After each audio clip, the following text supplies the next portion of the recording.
Welcome to SciTech Culture with Steve Kern and Ben Warner, where we examine science, technology, and culture in the 21st century. Visit our website at scitechculture.com. Hello and welcome to SciTech Culture, the show where we discuss science, technology, and culture in its myriad of forms.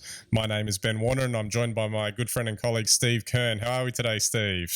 I'm good, thanks, Ben. Looking forward to a good feed of science, technology, and culture. Interesting you say feed, because I've got a particular bee in my bonnet this week about a documentary from 2008 called Food Matters that really got me fired up. And not to be the pun, throwing your select rotten food at the screen is what the reaction I had when I was watching it. But I digress. Just to set the scene of what we're going to talk about today, choosing the right food to eat and the way to prepare it before we eat are decisions that can have serious effects on our health, both in positive and negative ways, depending on how we do it. Now, there was an interesting TED Talk given in 2013 by Suzana Herculano-Houzel, I think I pronounced that right, where she argued that what caused humans to evolve away from apes and develop large brains was that we started to cook our food, which increased the efficiency in which we consumed our calories. And we'll explain that in a bit more detail a bit shortly. Then on the other hand, this rather infamous documentary that we're going to talk about called Food Matters argues that raw food is the way to go and that cooked food could in fact be poisoning your body. And that's where I started throwing things at the screen. So we're going to have a look at that today. So I just want to start this how I came across this. Obviously, I've got Netflix here, and which is great. And they sent me an email saying, "Oh, we've got this thing that you might be interested in watching." And it was Food Matters. It was just something. They didn't charge you for it? This just comes under the standard subscription? Yeah, I wouldn't have it any other way, to put it after what I watched. So I actually like watching documentaries on Netflix. It's actually a really good place to find documentaries to watch. So anyway, I'm interested in food too. So, pop it on and I start watching it. Now, you saw the first 8 minutes of it on YouTube, Steve, and you can imagine that I'm watching this and I'm going along with it. And I can't recall exactly how they described it, but that particular scientific process that caused toxicity in the body if you eat cooked food.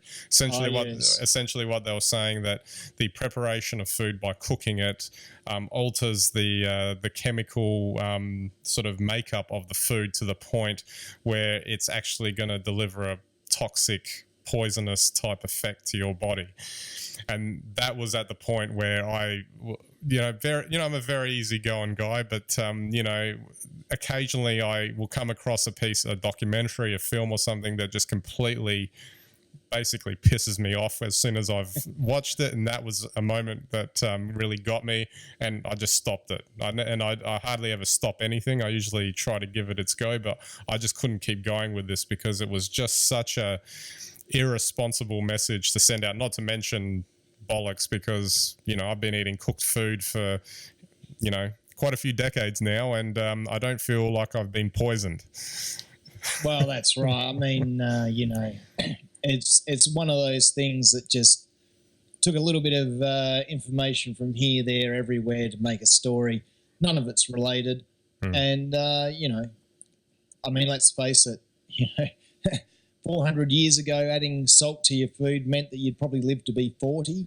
And then 20 years ago, adding that salt to the food was stopping you from living to be 60, 70 or 80.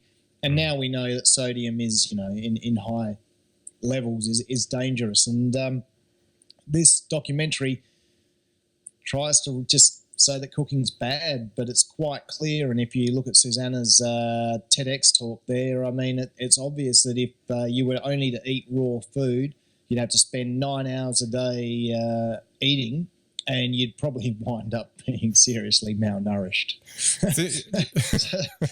which is worse than toxic food. Well, so that's interesting, and that's probably a good counterpoint to go into the TED Talk, which it's funny how these things pop up in the internet. I don't know if the TED Talk app on my Apple TV was talking to Netflix or not, but it popped up the and we're worried about the NSA watching us, Ben. Yeah, that's right. Because I flick open the TED app on the Apple TV every now and then just to see if there's something interesting, and it just so happened that almost literally 5 minutes after I was about to, prevent myself from destroying my TV screen watching Food Matters, I flip over to TED, and there it was. This TED Talk, what is so special about the human brain, and someone talking about cooked food. And I thought I had no choice but to watch this. And the great thing that was mentioned in this talk was the idea that the characteristic that, or the thing that sort of differentiated us from the apes in terms of development, was the fact that at some point we started cooking food, which increased the efficiency of the calories that get delivered from each meal, which, as you said before, if we were just eating raw food, we'd have to eat 9 hours a day to get the same amount of nutrition that our bodies would need.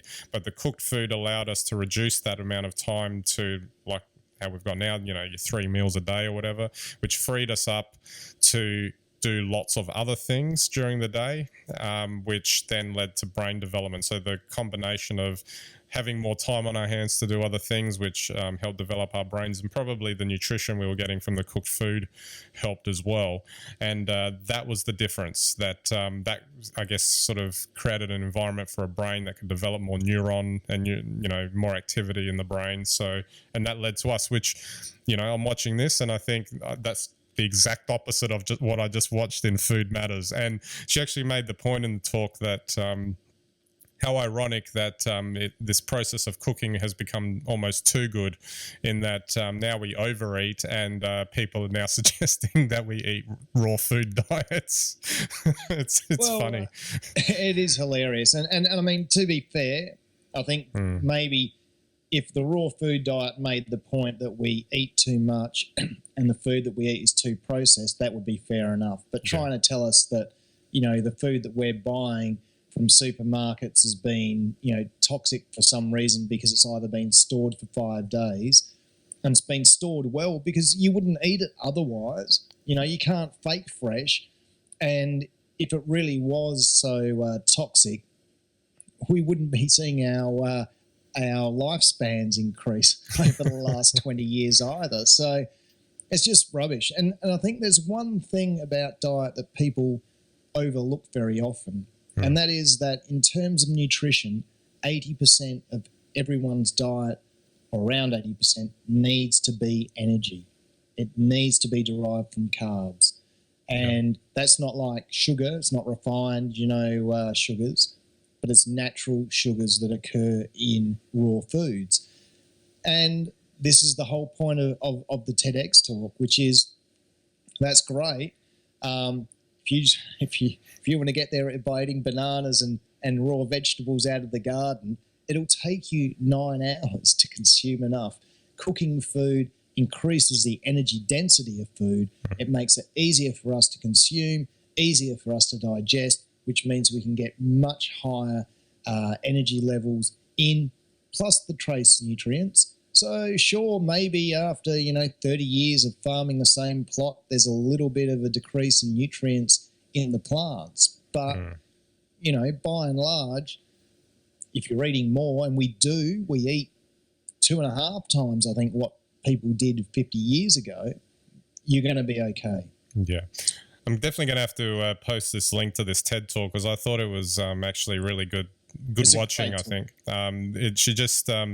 Actually, the part about the cooked food was actually came up almost at the end, really, because most of what she was talking about was how did different, species develop in the ways that they did with the brains, and why is it that, an elephant's brain doesn't have the same amount of neuron activity as what a human brain does, even though it's, the size that it is. And because they don't eat meat.